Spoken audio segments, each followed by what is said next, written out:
औज़ुबिल्लाहि मिनश्शैतानिर्रजीम बिस्मिल्लाहिर्रहमानिर्रहीम। बच्चों, ये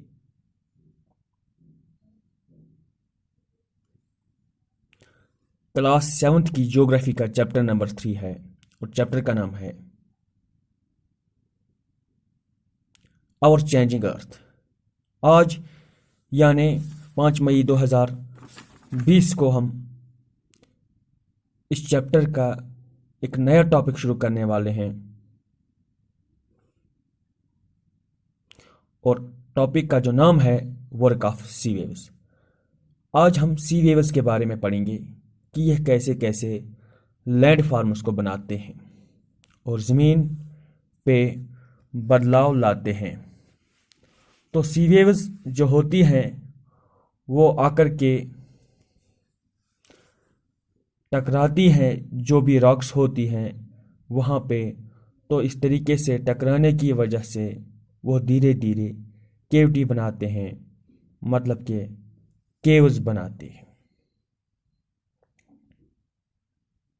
जैसा कि बड़ा सा रॉक होता है, इसमें काट काट कर अंदर गुफा बनाया जाता है, तो इस तरीके से सी वेव्स के वाटर के हाथों टकराने की वजह से ये केव बन जाती हैं।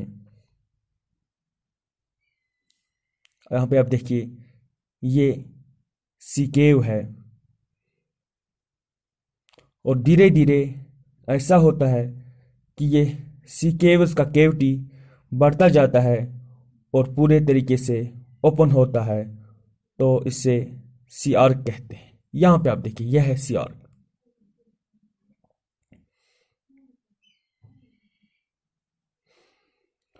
और सी आर्क के ऊपर धीरे धीरे टूटते टूटते रूफ भी टूट जाता है और सिर्फ स्टॉक बच जाता है।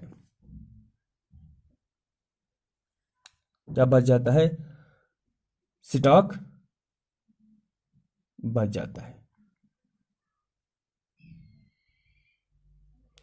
तो पहले सी केव्स बने, फिर सी केव्स से सी आर्चेस बने और फिर सी आर्चेस से स्टैग बने। धीरे धीरे ये स्टैग भी टूट जाएगा और इस तरीके से ये रॉक्स में कटाव करते हैं। ये सारे जो सेडमेंट्स बने होंगे ये तो सी में मिल गए होंगे और फिर ये सी डिपॉजिट कर देता है बीचेस पे। तो बीचेस पे सेडमेंट्स को ला करके डिपॉजिट कर देता है, तो इस तरीके से खूबसूरत बीचेस बन जाते हैं। क्या बन जाते हैं? तो इस तरीके से खूबसूरत बीचेस बन जाते हैं। और फिर यहाँ पे एक टर्म है सी क्लिफ्स। सी क्लिफ मतलब होता है कि अचानक से मान लीजिए कोई पहाड़ या कोई ऊंची सी हील की तरह खड़ा हो, इसमें भी केव्स बनाएगा, फिर ऑर्किड्स बनाएगा, फिर ऑर्चिड्स बनाएगा, फिर स्टॉक बनाएगा, मतलब इससे तोड़ता जाएगा, फिर धीरे धीरे ये ब्रेक डाउन करते रहेगा। इसके बाद आप यहाँ पे देखिए वर्क ऑफ आइस। अब आइस का काम क्या है, आइस क्या करती है? पहले हम आपको बताएंगे ग्लेशियर्स क्या है। Glaciers are rivers of ice which to erode the landscape by bulldozing soil and stones to expose the solid rock below. Glaciers क्या है? सिंपली ग्लेशियर्स और फ्रोजन रिवर्स। ग्लेशियर क्या होते हैं? फ्रोजन रिवर्स होते हैं। तो ये भी इरोजन करते हैं। जब ये बहते हैं तो अपना जो लैंडस्केप है, जो लैंड फॉर्म है, इसको इरोड करते हैं और काफ़ी सारी चीज़ें अपने अंदर कहीं पर जहाँ से ये इरोड करती हैं इसके आगे जाके कहीं और जगह पे डिपॉजिट करते हैं। तो जो ग्लेशियर्स कारो करते हैं डीप हालोस, मतलब गोल गोल गहरे गहरे ग्लेशियर्स भी गहरे गड्ढे, मतलब गोल गोल गहरे गड्ढे ग्लेशियर्स भी कारो करते हैं।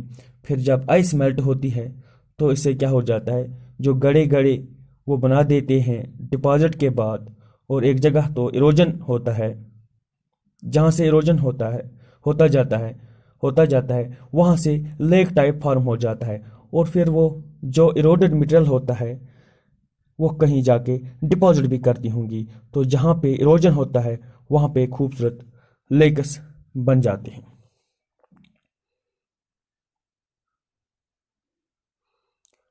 एक जगह तो लेक बना लिया जहाँ से इरोजन हुआ, और जहाँ पे डिपोजिशन होता है इन सब चीज़ों का जा करके इनको हम कहते हैं ग्लेशियल मोरेन्स। इनको हम कहते हैं ग्लेशियल मोरेन्स। यहाँ पे आप ग्लेशियर की तस्वीर देखिए, ऐसा होता है ग्लेशियर। तो इसके बाद हम यहाँ पे देखेंगे वर्क ऑफ विंड।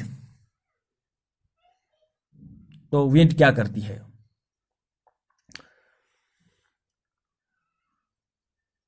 विंड का काम क्या है, ये कैसे इरोजन करती है, तो ये हम अब देखेंगे।